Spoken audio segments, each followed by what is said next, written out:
రాష్ట్రంలో భూ సమస్యలను లేకుండా చేసేందుకు ప్రభుత్వం పనిచేస్తుందని 2027 మార్చి నాటికి 1.12 కోట్ల పట్టాదారు పాస్ పుస్తకాలను పంపిణీ పూర్తి చేస్తామని ముఖ్యమంత్రి చంద్రబాబు స్పష్టం చేశారు. ఒక్క రూపాయి కూడా అవినీతికి తావు లేకుండా పాస్ పుస్తకాలు అందిస్తున్నామని తెలిపారు. ఆటో మ్యూటేషన్ తరువాత నేరుగా ఇంటికి పాస్ పుస్తకాలను పంపాలని అధికారులను ఆదేశించారు. బాపట్ల జిల్లా వేమూరు నియోజకవర్గం సూరేపల్లి గ్రామంలో మీ భూమి మీ హక్కు కార్యక్రమంలో ముఖ్యమంత్రి చంద్రబాబు పాల్గొన్నారు. ప్రజావేదిక వద్ద ఏర్పాటు చేసిన స్టాళ్లను ముఖ్యమంత్రి సందర్శించారు. వేదికపై రైతులకు పట్టాదారు పాసు పుస్తకాలను అందించారు. వారి సమక్షంలోనే పొలం వివరాలను అధికారులతో చదివి వినిపించారు. అనంతరం ముఖ్యమంత్రి ప్రసంగించారు. ఈ సందర్భంగా ముఖ్యమంత్రి మాట్లాడుతూ గత ప్రభుత్వంలో ప్రజల భూమిపై కన్నేసి కబ్జాలు చేశారు. ప్రశ్నించిన వారిని కట్టడి చేసేందుకు బ్లాక్మెయిల్ చేశారు. రికార్డులు తారుమారు చేశారు. ప్రతి గ్రామంలో ప్రతి ఇంట్లో భూ వివాదాలకు తెరలేపి భయానక వాతావరణం సృష్టించారు. పట్టాదారు పాస్ పుస్తకాలపైన జగన్ తన ఫోటో వేసుకున్నాడు. సరిహద్దు రాళ్లపైన బొమ్మలు చెక్కించుకున్నాడు. ఇందుకోసం వందల కోట్ల రూపాయల ప్రజాధనం దుర్వినియోగం చేశారు. వారు అధికారం నుంచి దిగిపోయిన పాపాలు అక్రమాలు ఇంకా వెంటాడుతున్నాయి. ప్రజల ఆస్తులకు భద్రత, ప్రజల జీవితాలకు భరోసా ఇవ్వాలనే లక్ష్యంతో ప్రతి నెల నేను స్వయంగా పట్టాదారు పాసు పుస్తకాలు అందిస్తున్నాను. భూ వివాదాలకు శాశ్వత పరిష్కారం కోసం రీసర్వే 2.4 చేపట్టాం. రాష్ట్రంలో మొత్తం 16,816 గ్రామాల్లో రీసర్వే చేయాల్సి ఉండగా ఇప్పటికే 6,976 గ్రామాల్లో పూర్తి చేశాం.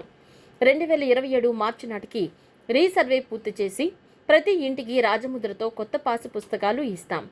ఈ జనవరి నుంచి మార్చి వరకు 21.23 లక్షల కొత్త పాసు పుస్తకాలు ఇచ్చాం. ఈ నెలలో 356 గ్రామాల్లో 1,56,433 పట్టాదారు పాసు పుస్తకాలు పంపిణీ చేస్తున్నామని చెప్పారు.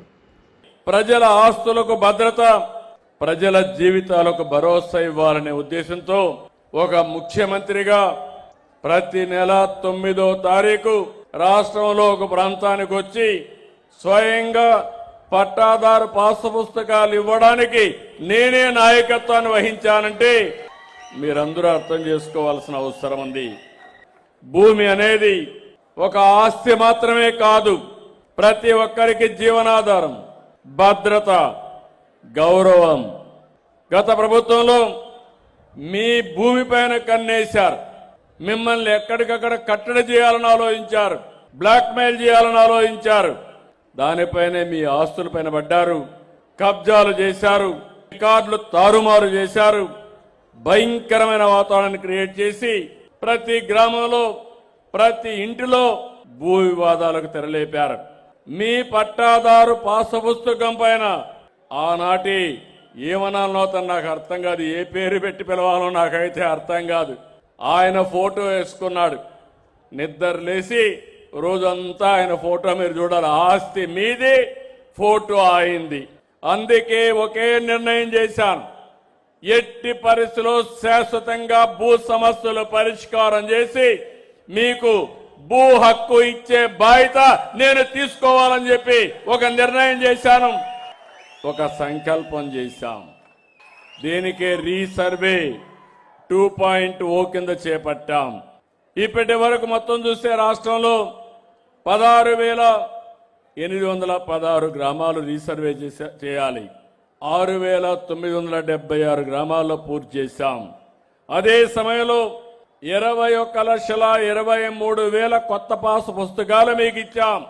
అవి కూడా అప్పుల తడగ్గా తయారు చేసి అవన్నీ కూడా ప్రక్షాళన చేశాం. ఇంకో పక్క జూలై నాటికి 9 లక్షలు ఇస్తాం. ఈ నెలలో 1,56,433 ఇచ్చాం. ఇవి కాకుండా ఇంకా 80 లక్షలు ఇవ్వాలి. ఆ 80 లక్షలు ఇస్తే మొత్తం 1,12 లక్షలు అవుతాయి. ఇప్పుడే అధికారి చెప్పాడు, మీకు ఇచ్చే పాస్బుక్ ఎవరు తారుమారు చెయ్యలేరు. కేంద్ర ప్రభుత్వం తలపెట్టిన ఉడాన్ పథకంలో భాగంగా దేశంలోని వివిధ ఎయిర్పోర్ట్లను, హెలీప్యాడ్లను సమ్మిళితం చేస్తూ పలు విమాన సర్వీసులను ప్రారంభిస్తూ సామాన్యుని సైతం విమాన ప్రయాణ సౌలభ్యం కల్పించే దిశగా చర్యలు తీసుకుంటున్నారు. ప్రధానమంత్రి మోడీ తలపెట్టిన ఉడాన్ పథకంలో భాగంగా దేశవ్యాప్తంగా చిన్న చిన్న ఎయిర్పోర్ట్లను, హెలీప్యాడ్లను అభివృద్ధిలో భాగంగా ప్లైన్ 91 సర్వీసును ప్రారంభించడం జరిగింది. కేంద్ర పౌర విమానయాన శాఖ మంత్రి కింజరపు రామ్మోహన్ నాయుడు వర్చువల్ గా ప్లైన్ 91 సర్వీసులను ప్రారంభించడం జరిగింది. అనంతరం రాష్ట్ర మంత్రి కొల్లు రవీంద్ర జ్యోతి ప్రజ్వలన చేసి తొలి ప్రయాణికురాలకు బోర్డింగ్ పాస్ ను అందజేశారు. ఈ కార్యక్రమంలో ప్లైన్ 91 ఎయిర్లైన్స్ సిబ్బంది, ఎయిర్పోర్ట్ డైరెక్టర్ ఏ లక్ష్మీకాంత్ రెడ్డి తదితరులు పాల్గొన్నారు. అనంతరం మీడియాతో కొల్లు రవీంద్ర మాట్లాడుతూ, ఒకప్పుడు విజయవాడ ఎయిర్పోర్ట్ రేకుల షెడ్లా ఉండేది. రేకుల షెడ్ నుంచి ఇప్పుడు ఇంటర్నేషనల్ సర్వీసులో ఆపరేట్ చేయగలుగుతుందన్నారు. ఆనాడు చంద్రబాబు నాయుడు కేంద్రం సపోర్టుతో గన్నవరం ఎయిర్పోర్ట్ను ఎంతగానో అభివృద్ధి చేయడానికి చర్యలు తీసుకున్నారు. కూటమి ప్రభుత్వంలో కడప, కర్నూలు ఎయిర్పోర్ట్లతో పాటు భోగాపురం ఎయిర్పోర్ట్ పీపీపీ పథకం కింద పూర్తి కానుందని చెప్పారు. భోగాపురం ఎయిర్పోర్ట్ ఈ సంవత్సరంలోనే ప్రారంభం కానుంది. భోగాపురం ఎయిర్పోర్ట్ నుంచి ఇంటర్నేషనల్ సర్వీసులు ప్రారంభించనున్నామన్నారు.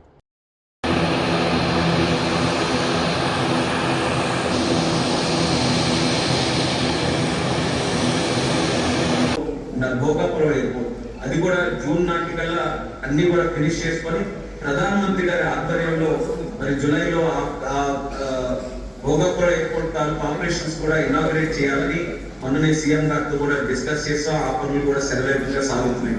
ఈ రోజు ఆంధ్రప్రదేశ్ కు ఒక మంచి అడ్వాంటేజ్ ఏంటంటే 7 ఆపరేటింగ్ ఎయిర్పోర్ట్స్ ఈ రోజు ఆంధ్రప్రదేశ్ లో ఉన్నాయి. మన శ్రీకాకుళం నుంచి అనంతపూర్ వరకు చూసుకుంటే ఈక్వల్ డిస్టెన్సెస్ లో స్ప్రెడ్ అవుతూ ఉన్నాయి. అందుకని చంద్రబాబు నాయుడు గారు ఒక లాజిస్టిక్స్ హబ్ గా మనకి ఎయిర్ కనెక్టివిటీ ఉంది, పోర్ట్ కనెక్టివిటీ ఇక్కడ ప్రాపర్ గా ఉంది.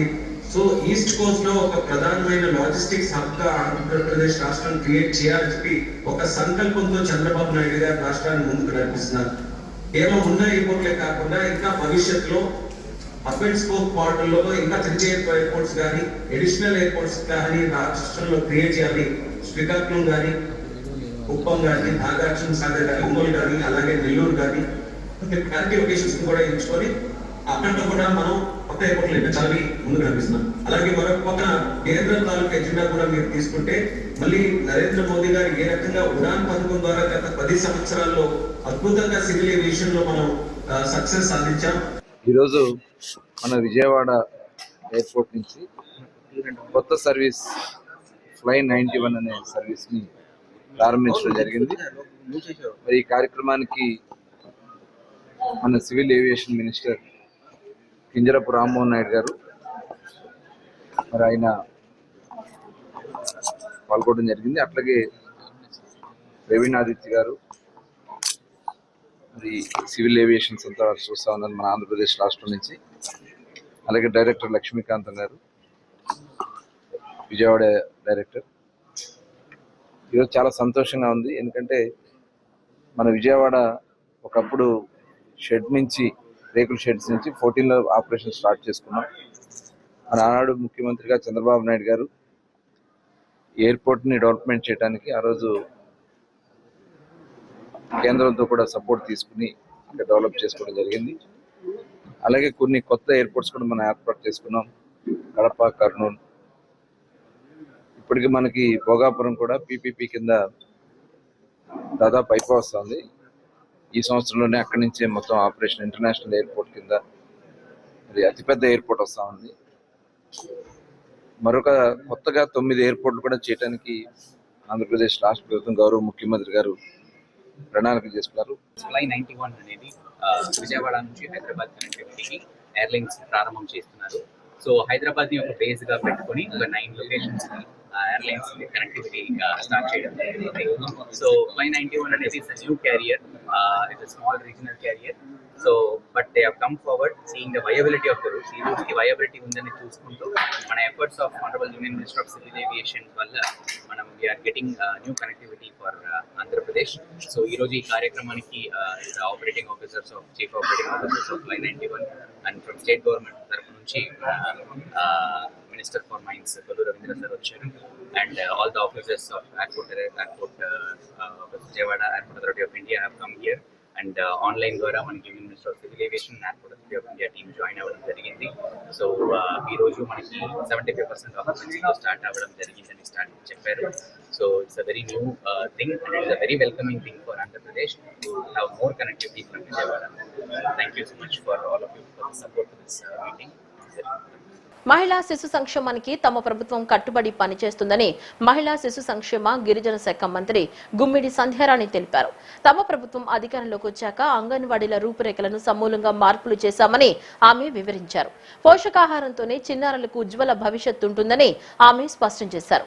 అంగన్వాడీ కేంద్రాల్లో ఆటపాటలతో చిన్నారుల ఐక్యూ పెంపొందించేలా శిక్షణ ఇస్తున్నారని తెలిపారు. గిరిజన గ్రామాల్లో 185 కోట్లతో 130 కొత్త అంగన్వాడీ కేంద్రాలను నిర్మించనున్నట్లు మంత్రి వెల్లడించారు. ఏప్రిల్ 9 నుంచి 23వ తేదీ వరకు నిర్వహించే పోషక పట్వాడా పక్షోత్సవాలను గవర్నర్పేటలోని రైతు శిక్షణ కేంద్రంలో మంత్రి గుమ్మిడి సంధ్యారాణి జ్యోతి వెలిగించి ప్రారంభించారు. ఈ సందర్భంగా ఏర్పాటైన సభలో ఆమె అవగాహన పోస్టర్లను ఆవిష్కరించారు. అనంతరం మంత్రి సంధ్యారాణి మాట్లాడుతూ గర్భిణీల నుంచి 2 సంవత్సరాల లోపు చిన్నారులకు సరైన పోషకాహారం, ఆరోగ్యం, విద్యా విషయాలపై అవగాహన కల్పించడం ఈ కార్యక్రమం ప్రధాన లక్ష్యమని తెలిపారు. అంగన్వాడీ కేంద్రాల ఆధునీకరణ, ఆటపాటల ద్వారా పిల్లల్లో నేర్చుకునే సామర్థ్యాన్ని పెంపొందించడానికి ఆట వస్తువులతో పాఠాలు బోధించడం, వారి ఐక్యూ స్థాయిని పర్యవేక్షించడం జరుగుతోందని తెలిపారు. పిల్లలకు ఆకర్షణీయంగా కనిపించే జంక్ ఫుడ్స్ కు బదులుగా ఇంట్లో తయారు చేసిన పోషకాహారం, పండ్లు, పాలు, కూరగాయలు ఇవ్వాలని సూచించారు. రాష్ట్రంలోని 55,766 అంగన్వాడీ కేంద్రాలలో టీవీలు, ఆట వస్తువులు, మరుగుదొడ్లు, త్రాగునీటి వంటి మౌలిక సదుపాయాలను ప్రభుత్వం ఇప్పటికే కల్పించిందని వెల్లడించారు. గిరిజన ప్రాంతాలపై ప్రత్యేక దృష్టి పెడుతూ పీఎం జన్ ధన్ పథకం కింద 185 కోట్ల వ్యయంతో గిరిజన గ్రామాల్లో 130 కొత్త అంగన్వాడీ కేంద్రాలను నిర్మిస్తున్నామని మంత్రి తెలిపారు. సీఎం చంద్రబాబు నాయుడు ఆదేశాల మేరకు రాష్ట్రంలోని 28 జిల్లాల్లో పోషక పట్వాడా కార్యక్రమాన్ని సమర్థవంతంగా అమలు చేస్తున్నట్లు మంత్రి గుమ్మిడి సంధ్యారాణి తెలిపారు. ఈ కార్యక్రమంలో మహిళా శిశు సంక్షేమ శాఖ principal secretary A Suryakumari, UNICEF ప్రతినిధి Narasimhamurthy, joint director A Praveena, JPC Poshan Abhiyan Sunanda, RDO TV Satish, ICDS PD Ruksana, Tata trust జిల్లా ప్రాజెక్ట్ ఆఫీసర్ డి శ్రీనివాస్, జిల్లాల సిపిడిఓలు, సూపర్వైజర్లు, అంగన్వాడీ కార్యకర్తలు, గర్భిణీలు తదితరులు పాల్గొన్నారు. పోషణ్ పక్వాడా అంటే ఈ 9వ తేదీ నుండి 23వ తేదీ వరకు మనం ఇది వార్షికోత్సవం జరుపుకోవడం జరుగుతుంది. ముఖ్యంగా ఇది గర్భిణీ స్త్రీల నుంచి, కడుపులో పెరుగుతున్న బిడ్డల నుంచి 6 సంవత్సరాలు వరకు బిడ్డలకి అందుతున్నటువంటి పోషకాహారం మీద, వాళ్ళ తాలూకా చదువు మీద, వాళ్ళ తెలివితేటల మీద, వీటన్నిటి మీద కూడా సంపూర్ణంగా బిడ్డ నుంచి, తల్లి నుంచి బిడ్డకు, బిడ్డ నుంచి 6 ఏళ్ల బిడ్డ వరకు అంత రక్షణ కల్పించాలన్న ఉద్దేశంతో చేస్తున్నటువంటి కార్యక్రమం ఇది. ముఖ్యంగా గర్భిణీ స్త్రీలు తను గర్భవతిగా ఉండేటప్పుడు తీసుకున్నటువంటి పౌష్టికాహారం ద్వారా కడుపులో ఉన్న బిడ్డ ఎంత ఆరోగ్యంగా పెరుగుతుందో చెప్పే ఒక మంచి కార్యక్రమం. అలాగే బిడ్డ పుట్టిన తర్వాత 3 సంవత్సరాల వరకు పిల్లలతో మనం ఏ విధంగా ఉంటున్నాము. ఇందాక మీరు చూశారు టీవీలో ఏంటంటే పిల్లలు ఏడవగానే వాళ్ళకు ఫోన్ ఇవ్వటమో, ఒక టీవీ ఆన్ చేసేయటమో, లేదనుకుంటే వాళ్ళకి ట్యాబ్ ఇవ్వడమో, కంప్యూటర్ ఇవ్వడమో చేస్తుంటాం. అలా కాకుండా పిల్లలతో తల్లిదండ్రులు మాట్లాడుతుండడం, ఇంట్లో ఉన్న వాళ్ళు ఎవరైనా అక్క, అన్న, తమ్ముడు, నాన్నమ్మ, అమ్మమ్మ ఇట్లా వాళ్ళు మాట్లాడి వాళ్ళ తాలూకా తెలివితేటలు పెంచడం. అలాగే వాళ్ళకి బయటున్న జంక్ ఫుడ్ ఇవ్వకుండా అన్ని పోషకాహారం, వాళ్ళకి అన్ని రకాలుగా ఉన్నటువంటి ఇంట్లో ఉన్నటువంటి పోషకాహారం, అలాగే పళ్ళు, పాలు, అలాగే వెజిటబుల్స్ ఇట్లాంటివన్నీ ఇచ్చి బయట ఉన్నటువంటి కలర్ ఫుడ్స్ కాకుండా బాగా అట్రాక్టివ్గా ఉన్న కలర్ ఫుడ్స్కి పిల్లలంతా ఇదవుతారు కాబట్టి అది కాకుండా వాళ్ళకి ఇవ్వటం. అలాగే 3 నుంచి 6 సంవత్సరాలకు వచ్చేటప్పటికి అంగన్వాడీ సెంటర్స్లో జాయిన్ చేయటం. జాయిన్ చేసిన తర్వాత అంగన్వాడీ సెంటర్స్లో వాళ్ళకి ప్రభుత్వం, గౌరవ ముఖ్యమంత్రి నారా చంద్రబాబు నాయుడు గారు పూర్తి స్థాయిలో వాళ్ళని అన్ని రకాలుగా సంరక్షణగా చూడాలని మాకు బాధ్యత అప్పచెప్పారు. సీఎం చంద్రబాబుకు సినిమా చూపేంత సీన్ లేదని మంత్రి సవిత స్పష్టం చేశారు. పాదయాత్ర కాకపోతే జగన్ పొర్లుదండాలు చేసుకోవాలని సూచించారు. ఆయన్ను ప్రజలు నమ్మే స్థితిలో లేరన్నారు. ప్రతిపక్షంలో అమరావతికి అంగీకరించారని, తర్వాత 3 ముక్కలాట ఆడారని, ఇప్పుడు మావిగన్ అంటూ మరో డ్రామాకు తెరతీశారని మండిపడ్డారు. అమరావతి ప్రాంత రైతులను, మహిళల్ని జగన్ తీవ్ర ఇబ్బందులు పాల్చేశారన్నారు. రాష్ట్రానికి పెట్టుబడులు రాకుండా జగన్, ఆయన బ్యాచ్ ఎన్నో కుట్రలు పన్నారని మంత్రి సవిత మండిపడ్డారు. చంద్రబాబు నాయుడు గారికి సినిమా చూపించడం కాదండి, ఎందుకంటే మొన్నటి రోజున 5 కోట్ల ప్రజల కళ నెరవేరింది. చంద్రబాబు నాయుడు గారికి సినిమా చూపించేంత స్థాయి జగన్మోహన్ రెడ్డి గారికి కాదు. క్లారిటీగా ప్రజలందరూ క్లారిటీ ఇచ్చేశారు. చంద్రబాబు నాయుడు గారు ఈ రాష్ట్రానికి హీరో ఎవరో విలన్ ఎవరో ప్రజలు పబ్లిక్గా క్లారిటీగా చెప్పారు. ఈయన రోజుకో సినిమా కాదు, రోజుకో సినిమా ఆయనకే కనిపిస్తూ ఉంది. నేను అనేది 5 సంవత్సరాలు ఆయన చేయలేని పనులు ఈరోజు మేము చేస్తున్నాం. ఏ డిపార్ట్మెంట్ తీసుకున్నా మేము అభివృద్ధిలో పరుగులు పెడుతున్నాం. ఇదే జగన్మోహన్ రెడ్డి గారు 2019లో ప్రతిపక్ష నేతగా ఉన్నప్పుడు రాజధాని అమరావతి అన్నారా లేదా? మీ మీడియా సోదరులు కూడా ఉన్నారు. మరి గంటకో మాట పూటకో మాట, మళ్ళీ ఈరోజు మళ్ళీ మావిగారిని అంటారు పాదయాత్ర కాకపోతే పొరుల దండాలు పెట్టుకోమనండి, మాకేం అభ్యంతరం లేదు. ప్రజలు క్లారిటీగా ఉన్నారు.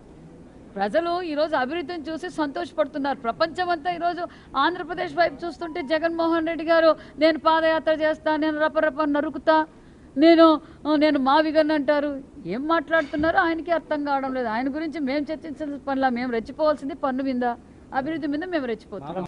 ఈ నెల 18వ తేదీన మధ్యాహ్నం 2 గంటలకు విజయవాడ అంతర్జాతీయ విమానాశ్రయం నుంచి 160, 19వ తేదీ 177 హాజీలు సౌదీ అరేబియాకు బయలుదేరి వెళ్లనున్నారు అని మంత్రి ఎండి ఫరూక్ చెప్పారు. మన రాష్ట్రం నుంచి 335 మంది హాజీలు పవిత్ర హజ్ యాత్రకు వెళ్లనున్నారని పేర్కొన్నారు. ఈ నెల 18, 19 తేదీలలో పవిత్ర హజ్ యాత్రకు ఏర్పాట్ల నిమిత్తం గన్నవరం SM కన్వెన్షన్ హాల్ నందు అధికారులతో సమీక్షా సమావేశం నిర్వహించారు. ఈ సమావేశంలో ఆంధ్రప్రదేశ్ రాష్ట్ర హజ్ కమిటీ చైర్మన్ హాజీ షేక్ హసన్ బాషా, రాష్ట్ర మైనార్టీ సంక్షేమ శాఖ కార్యదర్శి CH శ్రీధర్, ముస్లిం పెద్దలు, airport director AK Lakshmikanth Reddy, ముఖ్య అతిథిగా మంత్రి ఎండి ఫరూక్ పాల్గొన్నారు.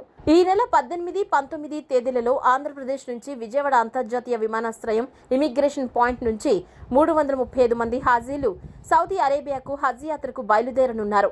18వ తేదీ ఉదయం సీఎం చంద్రబాబు నాయుడు జెండా ఊపి హజ్ యాత్ర ప్రారంభించనున్నారు. రాష్ట్రంలో నుంచి హజ్ యాత్రకు వెళ్లే హాజీలకు SM కన్వెన్షన్ హాల్లో బస ఏర్పాటు చేసి వారికి అన్ని ఏర్పాట్లు పర్యవేక్షణ గురించి మంత్రి ఎండి ఫరూక్ ఆధ్వర్యంలో అధికారులతో కలిసి చర్చించడం జరిగింది. 18వ తేదీ సీఎం చంద్రబాబు నాయుడు జెండా ఊపి పవిత్ర హజ్ యాత్ర ప్రారంభించనున్నారని మంత్రి ఫరూక్ చెప్పారు. హజ్ యాత్రకు హాజీలకు ఏర్పాట్ల దృష్ట్యా అన్ని శాఖల అధికారులతో సమీక్షా సమావేశం నిర్వహించడం జరిగిందని, ఇమిగ్రేషన్ పాయింట్ విజయవాడ ఇచ్చినందుకు సీఎం చంద్రబాబు నాయుడుకి ప్రత్యేక కృతజ్ఞతలు తెలియజేశారు. హజ్ యాత్రకు హాజీలకు ప్రభుత్వం నుంచి ₹1,00,000 మంజూరు చేసినందుకు కృతజ్ఞతలు తెలిపారు. ముఖ్యమంత్రి గారు ఉదయం టైమింగ్ చూసుకొని మేము డిపార్చర్ 2:30 కాబట్టి ఇక్కడ 10 పదకొండుగా ఏ టైం లేదు. ఎయిర్పోర్ట్ దగ్గర కాబట్టి మనకి 3 అవర్స్ ముందుగా పోవాలా. లగేజ్ ఉంది కాబట్టి కొంతమంది ముందు కూడా పోవచ్చు. ఇప్పుడు డిపార్ట్మెంట్లు అన్ని రకాలుగా రివ్యూ చేశాం. అన్ని డిపార్ట్మెంట్ల గురించి రివ్యూ చేశాం. సలహా ఇచ్చారు. ఎమ్మెల్యే గారు ఇచ్చారు, నజీర్ గారు, మరి బొబ్బూరు చైర్మన్ గారు అజీజ్ గారు, ఉర్దూ అకాడమీ చైర్మన్ గారు ఆయన ఫరూక్ షిబ్లీ గారు, హజ్ కమిటీ చైర్మన్ గారు ఇప్పుడు అందరు సలహాలు చెప్పారు. అన్ని సలహాలు కూడా ఉన్నారు. అధికారులు కూడా సెక్రటరీ గారు అన్ని రకాల మార్గదర్శకాలు కూడా తెలియజేశారు. కాబట్టి ఎంబార్కేషన్ పాయింట్ విజయవాడ నుంచి పోవాలని దాంతోనే ఇక్కడ నుంచి పోవాలి, మన విజయవాడ ఎంబార్కేషన్ పెంచాలనేది మా ఆశయం, చంద్రబాబు గారి ఆశయం కూడా. గతంలో హైదరాబాద్లో కూడా మహాన్బాడు గారు చేశారు, రావణాలు గారు చేశారు. ఇక్కడ కూడా ఎంబార్కేషన్ పాయింట్ ఇక్కడ నుంచి పోవాలనేది ఆయన అభిమతం. కాబట్టి ఇక్కడ నుంచి పోయే హాజీలకు ఎవరైతే పోతారో ఎంకరేజ్మెంట్గా దాదాపుగా ₹1,00,000 మేము ఇస్తామని చెప్పి, సబ్సిడీ ఇస్తామని చెప్పి చెప్పడం జరిగింది. దానికి సభ్యులు కొంతమంది ముందు ఇలా తర్వాత ఇవ్వాలంటే దాన్ని చట్ట ప్రకారం ఏ రకంగా ఉందో చూసి అనేది దాన్ని బట్టి ఇస్తాం మేము. ఎందుకంటే పోయి ఇచ్చిన తర్వాత ఇవ్వడం అనేది సాంప్రదాయం, కోరుకుని ఇవ్వడం అనేది సాంప్రదాయం కాదు అని చెప్పడం జరిగింది. అన్ని డిపార్ట్మెంట్ వాళ్ళు రివ్యూ చేశాం. కాబట్టి ఈ దానికి ఫ్లాగ్ హాస్టింగ్ చేయడానికి ముఖ్యమంత్రి గారిని ఆహ్వానిస్తాం. ముఖ్యమంత్రి గారు మన 18వ తేదీ ఉదయం 10:30 11 గంటలకు పిలిపించి ముఖ్యమంత్రి గారు ఇక్కడ విజయవాడలో హజ్ యాత్రికులు 18వ తారీఖు విజయవాడ నుంచి ఫస్ట్ టైం ఎంబార్కింగ్ చేయబోతున్నారు. ముఖ్యమంత్రి గారు ఎలక్షన్ కి ముందు హజ్ యాత్రికులకి ₹1,00,000 సబ్సిడీ ఇస్తా అని అనౌన్స్ చేశారు. అది కానీ మా నెల్లూరు నుంచి చేశారు. అందుకోసం నాకు ఎంతో ఈ ప్రోగ్రాం ప్రత్యేకత. ఈ యొక్క ₹1,00,000 ముఖ్యమంత్రి గారు హజ్ యాత్రికులకు ఇవ్వడం ఎంతో సంతోషంగా ఉంది. అదేవిధంగా ఇక్కడ కాంప్రహెన్సివ్గా అన్ని లైన్ డిపార్ట్మెంట్స్ అందరితో మంత్రి గారు అలాగనే హజ్ కమిటీ చైర్మన్ మిగతా చైర్మన్స్ అందరితో కలిసి ఈరోజు రివ్యూ చేయడం జరిగింది.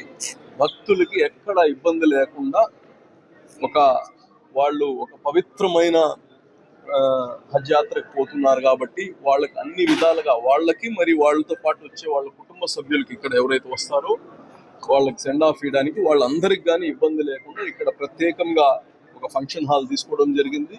అలాగనే వాళ్ళకి కావాల్సిన అన్ని సదుపాయాలు దగ్గరుండి అన్ని డిపార్ట్మెంట్స్ అలాగనే మా తెలుగుదేశంలో కూటమి ప్రభుత్వం ఉండే నాయకులు అందరం కలిసి దీనిపైన బాధ్యత తీసుకుంటున్నామని తెలియజేస్తాం. బులెటిన్లో షార్ట్ బ్రేక్.